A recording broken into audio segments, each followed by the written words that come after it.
Hello everybody, welcome back to my channel. I'm James, continuing on with my Balsa USA Stingray 120 build. So in this video, I'm going to be installing the servos for the ailerons. There's one in each wing. So in previous videos, the one before this one, I installed servos in the tail section. And then the one before that, I installed servos for the engine, the DLE engine that I'm using, the throttle and the choke. So if you're interested, check those two videos out. And then a while back, I installed or I constructed these servo mounting bays in the wing. So the original kit, the original Stingray kit or the Stingray plans did not have aileron servos mounted in the wings. That's a sort of later addition. The plans show sort of the construction area for the aileron in the wings, but they actually don't discuss it in the text in the plans, and they only show you one side, and it's kind of not too well detailed, to put it mildly. But in any case, I did a video earlier on where I constructed the servo bays, so check that out again if you're interested. So just for a little recap here, so the servos that I used in the throttle, for the throttle and the choke, are these are Hitec servos, analog servos, HS-645MG. These are what I use for the choke and the throttle. And then for the control surfaces, for the ailerons and the rudder and the elevator, I'm using these kind of high torque or ultra torque. Again, these are Hitec servos. These are analog HS-645MGs. And in the previous video, I took them out and kind of showed them, and I actually got them sort of set up. And so the two servos I'm going to be putting in the aileron, for the ailerons, already have the little bushings, the little kind of metal bushings in there already installed. And I also have like these little rubber dampers or these rubber shock absorbers already installed on the servos themselves. So if you're interested again in that, check out the previous video. I set these up doing that. And then the other thing I'm going to be using, and as I did in the previous video with the tail section, I'm going to be using these Dubro. These are Dubro adjustable, kind of like, I guess they call them heavy duty adjustable control horns. They're really cool. I really like these a lot. So I'll be using these again and getting those installed on the ailerons.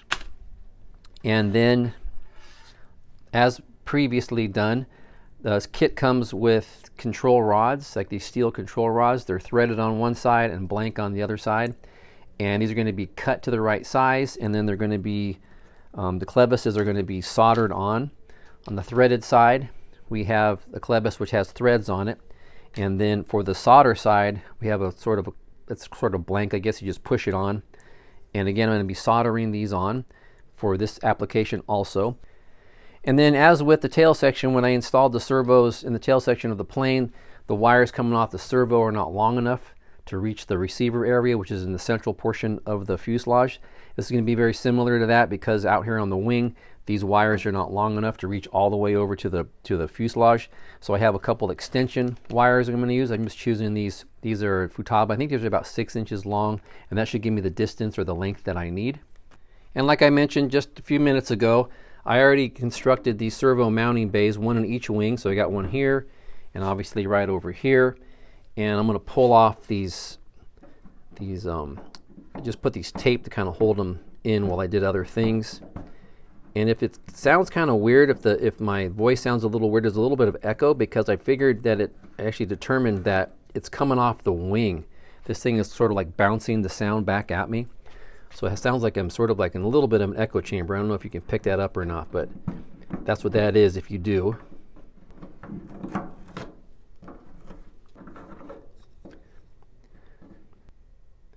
All right, so there's one mount there, and I got it marked so I have it oriented right when I put the servo on. And then inside here, which I did on the fuselage before, is I put a string in here so I can attach this to the servo wire and then pull it back through right over here. And this, obviously, this is where the wire is going to come out and then be connected into the receiver. And then real quick, again, for my mounting, I guess, bracket, whatever you want to call this thing, I already drilled out during that previous video when I did this, I already drilled out the holes to mount the plate, and I also drilled out the holes for the servo, and I already kind of screwed them in there and put CA in them to strengthen them. So these are ready to go. I just have to basically install the servo on these and plug them in here, and we'll be done with that part. And then on this side we have the other one.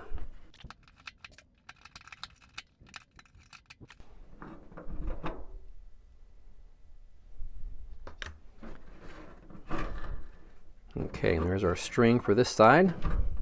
We'll just stick it out here like this. Alright, so I'm just going to grab one of these servos, and I have an arrow obviously marking where the servo is going to go, which kind of makes sense. It's in the middle of my little slot that I made here, relatively speaking. I'll go like that. Grab a screw.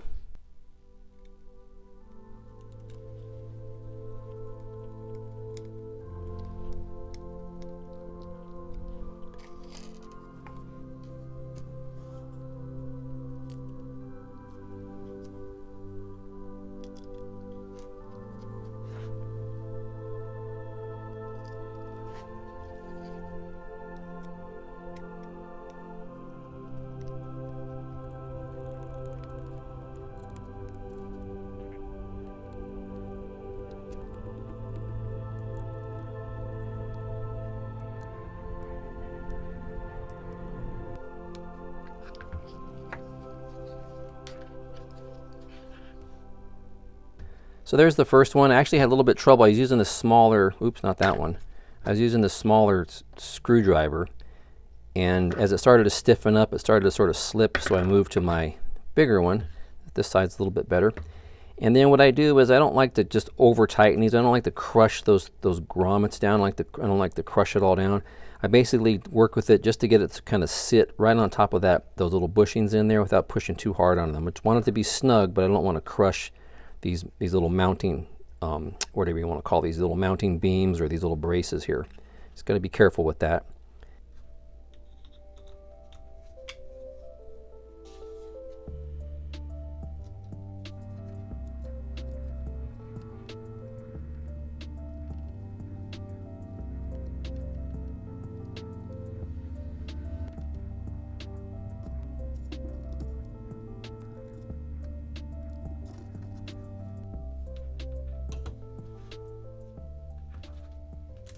Now I'm ready to add my extensions.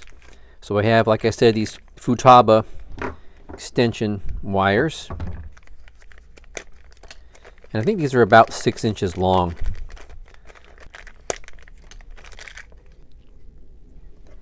And we'll just plug them in. Now, the thing about the Hitec is they have a different color coding to the wires as compared to the Futaba. Obviously you got the black and the red, but then they have yellow, which corresponds to the white for the Futaba wires. So as long as you get the black and the red lined up, you're good to go. Press them on there nice and tight.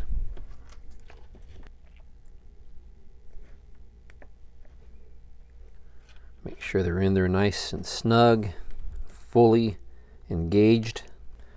Now I will secure them using my electrical shrink tubing. So I guess for this time I think I'm just going to go ahead and use blue. So just choose. This was a kit I got. I got this on, I think, Amazon or somewhere. It came with all these different sizes. The box actually is not. The box is something separate, but it came in a kit with all these different sizes of the shrink tubing, and it came with this little heat tool in the kit, and it was pretty inexpensive. So interested, just check that out. I don't know what brand this is, but there's a bunch of them out there. So what I'm going to do is I'm just going to estimate about how long I need. I want to go past the connections here. So somewhere right about there.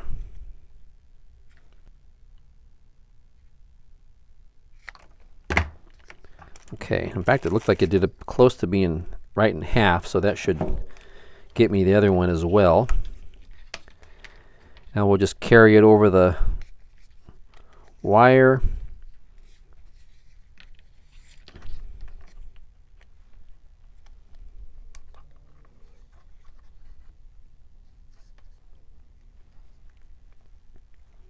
And just kind of have it overlap.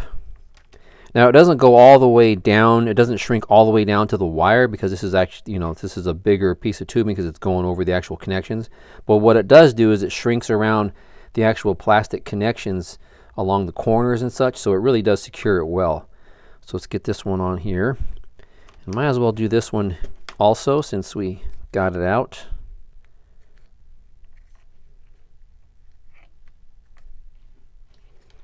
Right like that. Let me get this out of the way. Now we'll shrink it.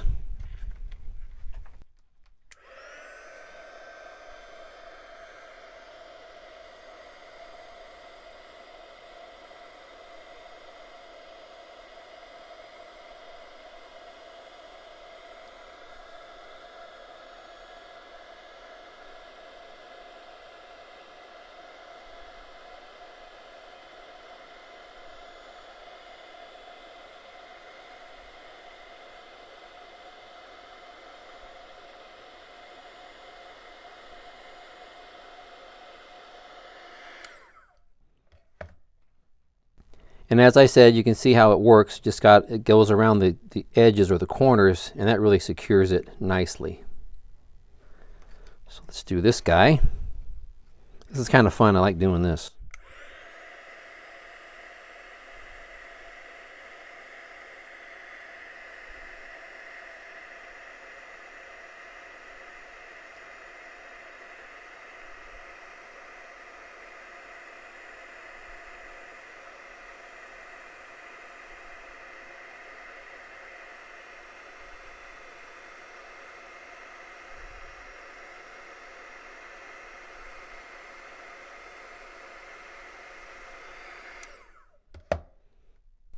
Okay, those look really nice.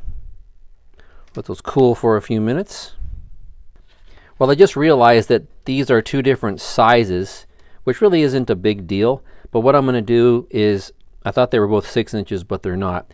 What I'm going to do is I'm going to leave the long one, and I'm going to take the shorter one off, and I'm going to replace it with a longer one for this one, and go with that. Now, obviously, I covered these previously, and I have the holes drilled in to the plates, so I'm just going to go ahead and poke these out so I can see where the screws are going to be. One there.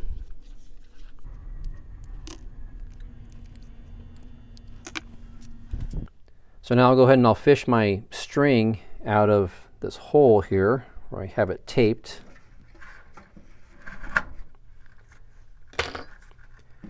And we will gently pull the wire through.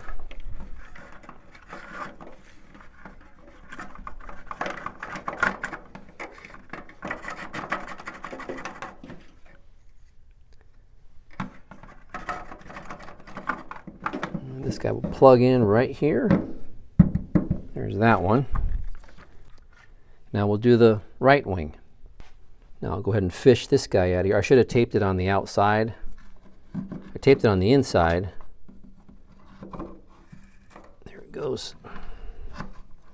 The tape kind of fell off, but anyhow. So we'll leave it just like that.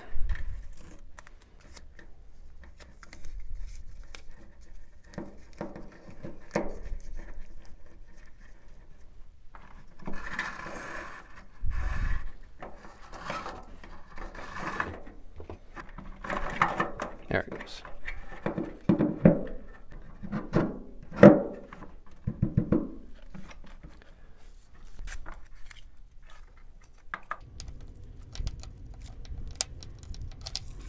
Well, for right now, I'm just going to install 2 screws for each of the servo plates just to hold them in place temporarily, because I know that I'm going to be taking them out and making adjustments to the servo arms as I get everything set up.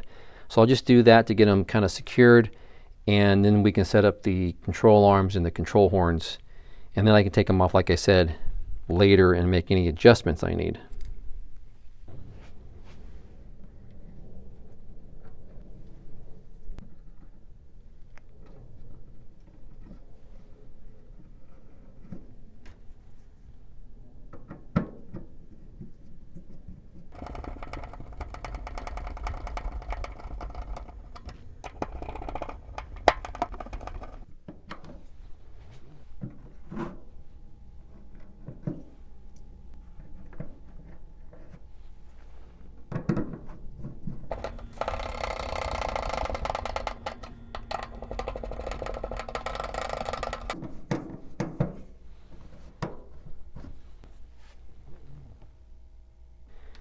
And now I can give it a test run.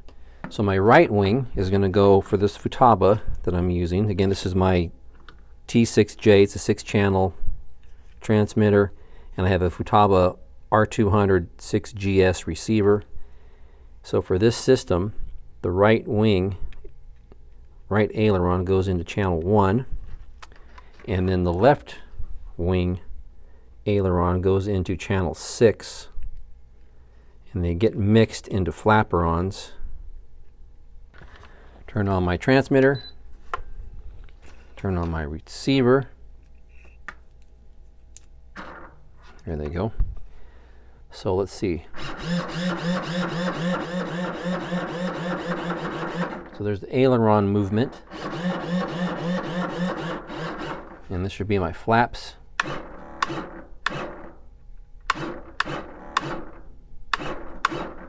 So what I know right now, I'm going to have to do some reversing because my flaps need to come this way when I hit them, and they go that way.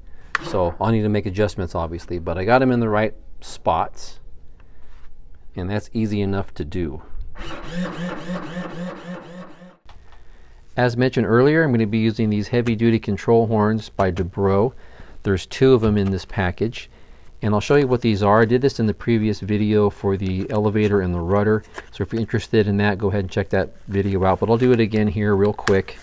So here's the, pop it open, it's a little instruction card on the inside of the package, and then here are the pieces. Pull these out of here. Obviously it looks like a lot of stuff, maybe it looks like a little complicated, but it's actually very simple how these things work. And again, there's 2 sets of these. So what they give you in the package is they give you the main screw or bolt which goes through, let's put this over here like this. They gave you the main screw which goes through the control surface here. That's this guy right here. And it goes like that. Obviously you drill a hole through that to get it to go through it. And then you have these little dude right here which is a little, it looks like a washer. It's flat on one side and it's concave on the other side. And this goes over the end of the screw like this, and it goes all the way up to the head like this. And the flat side goes up against the head, as it's shown here. And then they give you these 2 guys. These are 2, they look like washers, but they have a little concave, or I mean, I'm sorry, a convex sort of protrusion sticking out of them. And that will seat down on top of this one that you already put on there, like that. Okay? And then you have sort of an opposite setup using the same type of little washer. It's going to go over this side. Now as you can see here, it's going to sandwich, these are going to sandwich the control surface like that. And then over that is going to be what they call the horn, this little dude right here, and it screws down. These are really nice. I like them a lot. They're very strong and they're actually very easy to install. You only have to drill 1 hole. You know, control horns, a lot of typical control horns, you have to put 4 holes in and kind of get them all lined up. Kind of a little bit of a pain, but these are very simple to use. I like these. This is the first time I've used these and I really like them. So this guy will go over that, like that. And then over that is a little kind of lock, like a little nut that goes on there to kind of lock it all down. And I did get a comment from somebody who said, you know what, you don't have to use the nut. He used just Loctite on here. So that's a good idea too if you want to not have to deal with putting this little lock nut on here. You can try using just Loctite on it. I think that's a good idea.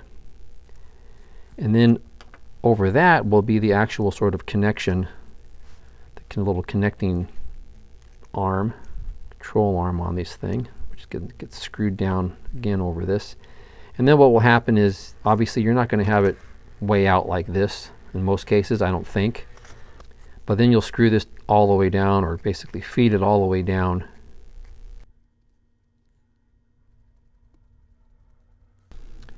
And then that will just snug up, kind of sandwich, this whole system sort of sandwiches your control surface like this. And the beauty of this setup, and the reason they give you all these little dudes, these little parts in here, is if you look at this diagram, in this aileron or whatever the surface is here, it's actually tapered, and that's very common. A lot of planes it's tapered. And because it's because these these two fittings here have that sort of like, they kind of plug into each other. They can rotate to meet that angle as needed. So I'll try to get my fat fingers out of the way. I'll just exaggerate it, but obviously they can kind of do something like this. Ugh. You know, they can move something like that. I think you get the picture. So they can rotate into place. Now if you have a flat, obviously if you have a flat control surface like this, everything's going to be at 90-degree angle, so it's not going to matter. But this is really cool if you have a tapered surface, because it will fit nicely, it'll be perpendicular, and work out just great. I think these are awesome. I really like them. So we'll go ahead and we'll put both of these on. And then the other thing is, I have here are the control rods that come with the kit. And I mentioned this earlier, there's threaded on one side and then blank on the other side. So we'll go ahead and we'll put our threaded clevis on here, which I think is the brass looking one, this guy right here. I'll thread this one on, because what I'm going to have to do is I'm going to have to cut this and solder this one on like I've done in previous videos. And what I do is when I'm setting them up is I'll go, you know, have it sticking out pretty, not too far, but something like that. And the reason I do this is because after I get everything set up, I want to make sure I have something to play with here, just in case I make a mistake. I can go ahead and thread this out if I need to extend it a little bit. And if for some reason I have to go into it more, I can always come back and kind of cut that off so it doesn't interfere with the control horn. But I want to kind of give myself a little bit of room to work with. So I'll put it right about there as I'm setting these up. Now we'll go ahead and set this up so I can trim this, and then we'll solder them. And of course this is all going to hook on here. Oops, and then one thing I did forget to mention is that the kit, the Dubrow kit, comes with this sort of heavy duty clevis. And this is pretty nice. It's threaded on this side. Unfortunately it doesn't fit the threads of my control rods that came with the kit, so I'm just going to go with the clevis and the control rod that came with the kit, and I'm not going to use this.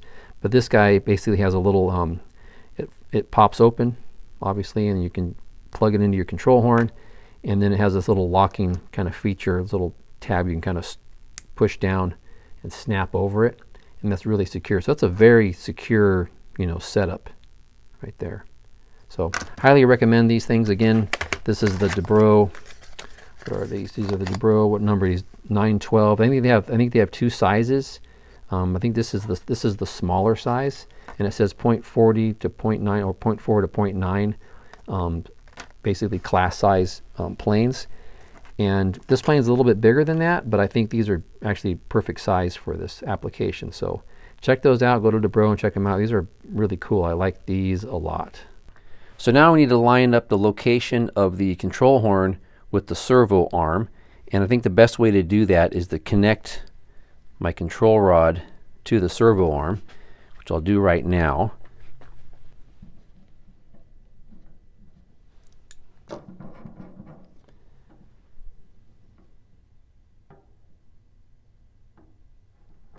And now I'll just go ahead and mark the location of the control rod.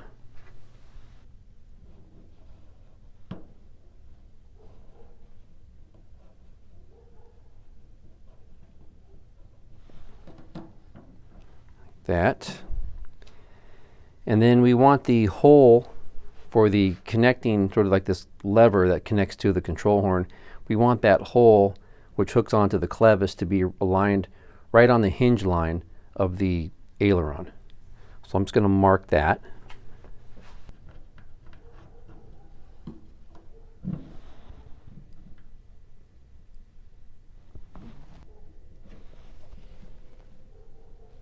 Right about there. And I'm just going to have to reach into the camera view. So it's going to go right about here. That'll be the hole that we drill for the control horn. And of course this will come off with, I used acetone to get off this is a Sharpie, and the ink will come off easily with some acetone. And now I'll go ahead and start the hole with this owl.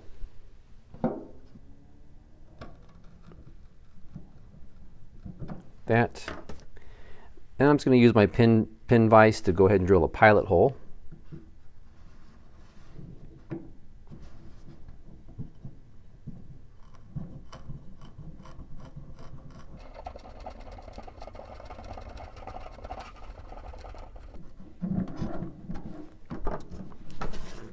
And then what happens is when it gets to the other side, it kind of hits that monocoat and then it'll push it out. I don't want that to happen. So once it kind of pokes through and I can kind of feel it, I'll go to this side and I'll just poke a hole in it. That way it keeps the monocoat from tearing on the other side.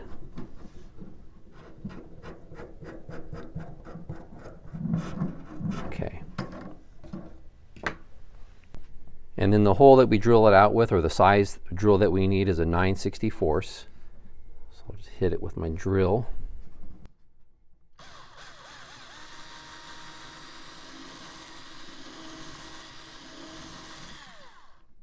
Like so. And then I'll just use some acetone, like I said, to clean off the ink.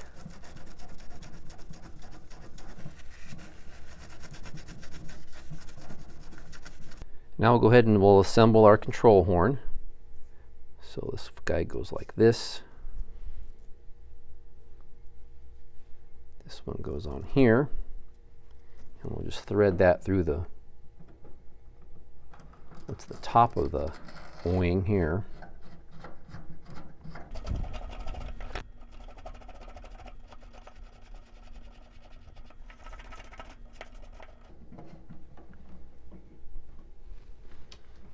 Then we'll put on our little washer on this side.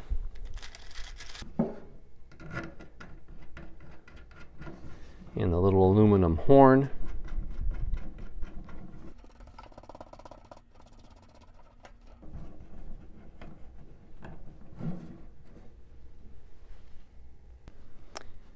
And now we'll go ahead and tighten it down using a little crescent wrench. Don't need to over tighten this. It's balsa, just needs to be a little bit snug. Okay.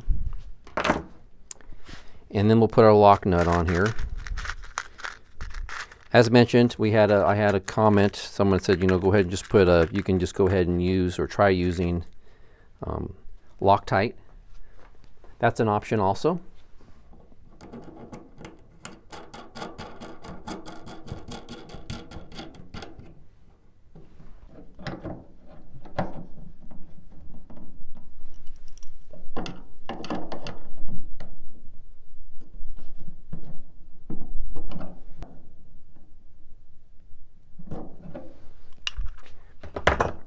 And now we can go ahead and throw on the little lever.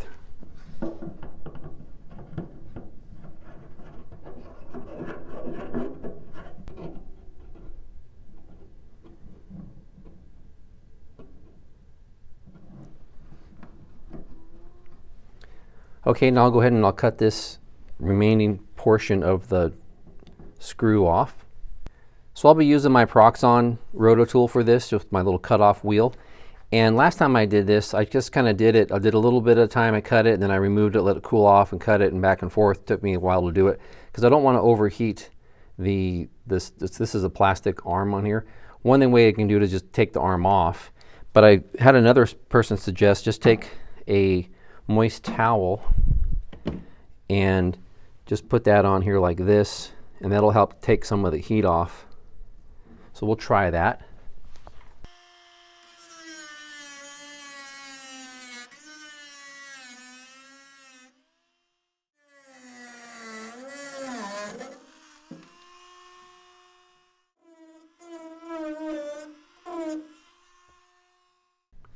Okay, so a couple of things to note. The reason I like to leave this on when I'm cutting it down is because, you know, if you cross those threads, it may be hard to get this guy back on.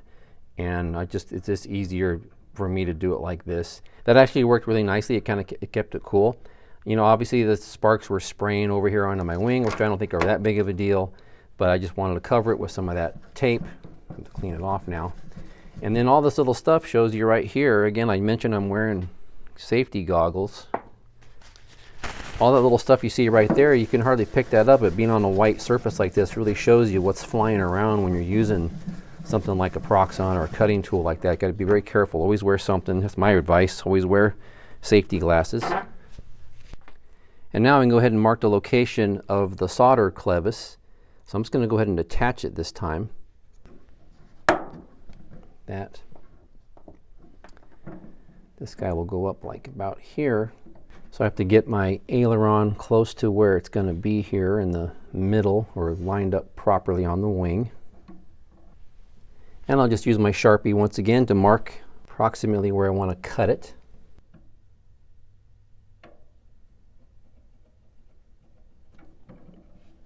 Right about there. And I'll just unscrew it. And we will cut it.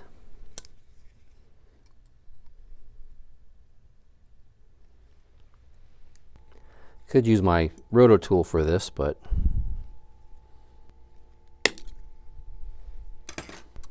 and then I will use my roto tool to go ahead and get all the little burrs off of that and kind of smooth it up, kind of round it off a little bit so I can insert it easily into the clevis.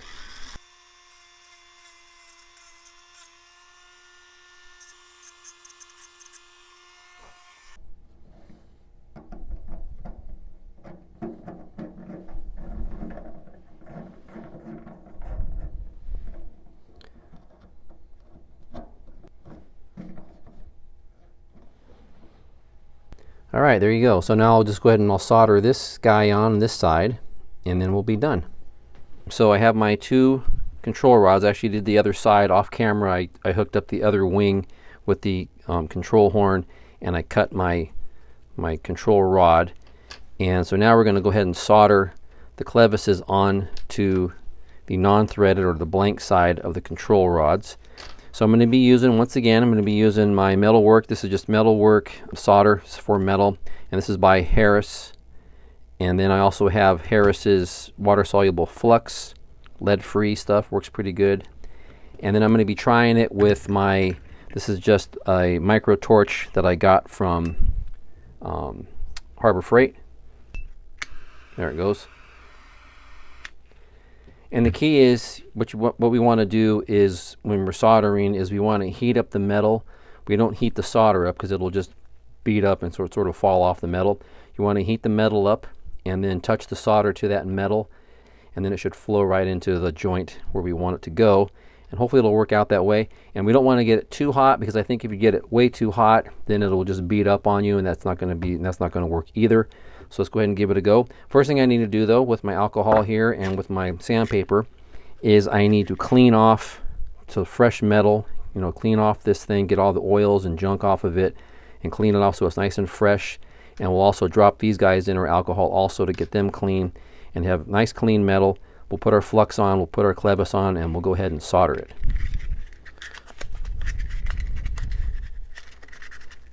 So just using sandpaper here.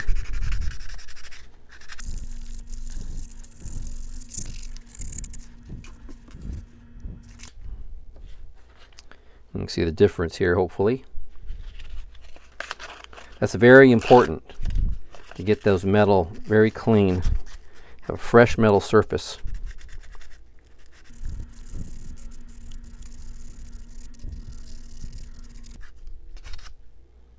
That.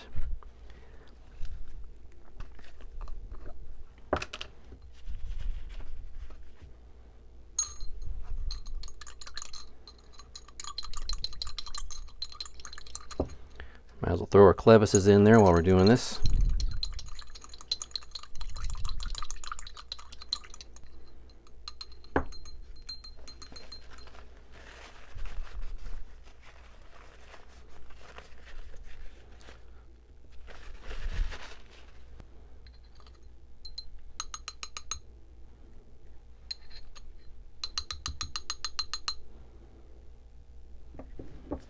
Okay, so we'll let this sort of evaporate off here and sort of air dry, and then we'll come back and we'll solder.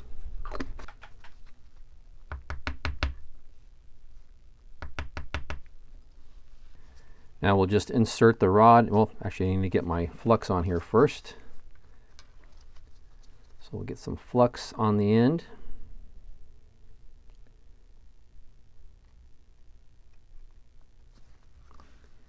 And we'll just insert the rod into the clevis here. Oops, went too far on that one. And I want it sticking out probably, I don't know, 1/8 of an inch, something like that, 3/16 of an inch or so. Get that flux in there.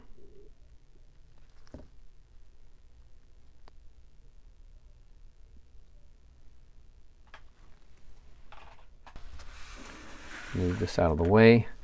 I'm just going to go ahead and hold it with this little handy dandy tool thing. I forget the name of this thing, but it's called Helping Hands. I got this at Harbor Freight also. And what I want to do is I want to hold it up almost vertical so that when I heat up the solder, it'll flow down into the joint. So let's go ahead and stick it in this little clip here. That. Okay, well, I continue to try to improve my soldering skills. I'm not the best at it. I'm going to hold my solder just in my tweezer so that my fingers don't get in the way, so it's easier for everybody to see. Again, I'm going to get this thing going here. Heat it up, and hopefully it'll work.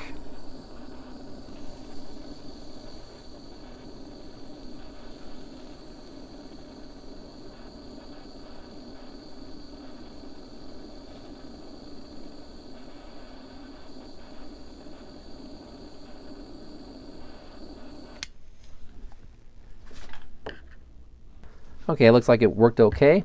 Now let's let this go ahead and cool off, air cool. I don't want to blow it off, and I don't want to put it in water. You want that to just go ahead and cool and solidify. You don't want it to crack by making it too cold. And while that one's cooling, we'll go ahead and move over to this one. And we can put the other one on this side. That's kind of cool.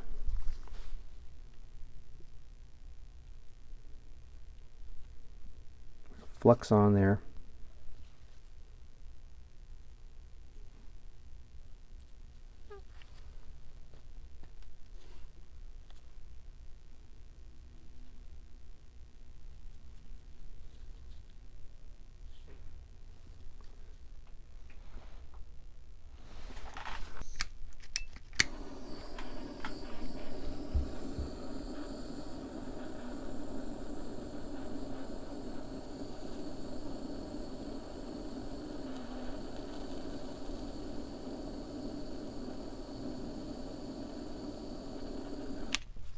Goes.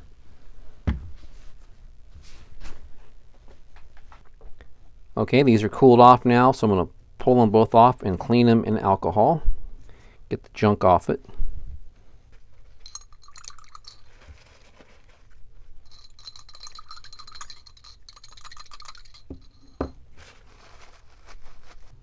Okay, there they are.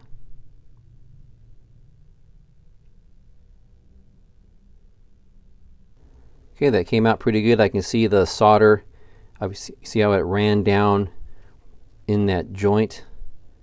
That's a very nice connection there, nice and strong. Okay, so we can go ahead and install these on the plane now.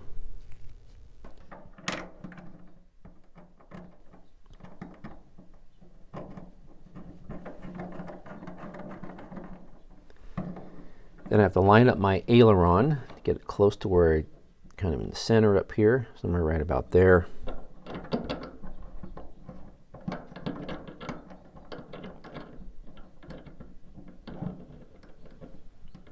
Maybe one more turn. Of course, I'll come back to this. Like I mentioned, I'm going to be fine-tuning this, but this will get it roughly set up for us. It's always the tricky part.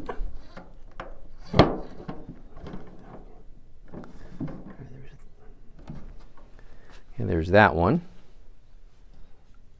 Now let's move over to the right wing.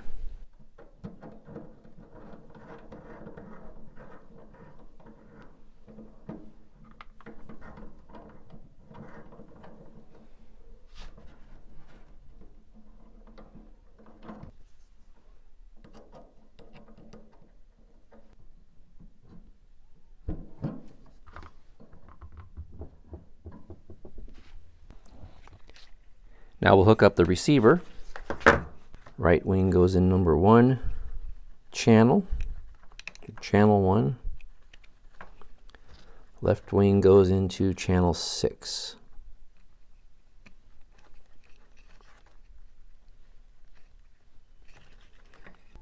All right, we'll go ahead and power up our receiver, power up our transmitter. Everything popped into place, and here we go. Right, left, right, left. And we'll go for the flaps.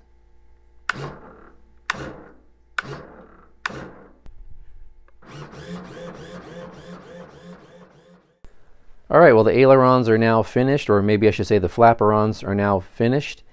And as I mentioned before, I'm gonna have to fine tune the throws and everything as I get toward the end of the build, and I'll do some programming on the transmitter, but for now it's good to go. And yeah, so the next step in the build, we're gonna get back to the engine. I'm gonna install the fuel lines from the tank to the engine. I have this nice desert aircraft fuel dot we're gonna be installing. So yeah, looking forward to that next step. So like always, I appreciate you watching my channel, and we'll see you next time.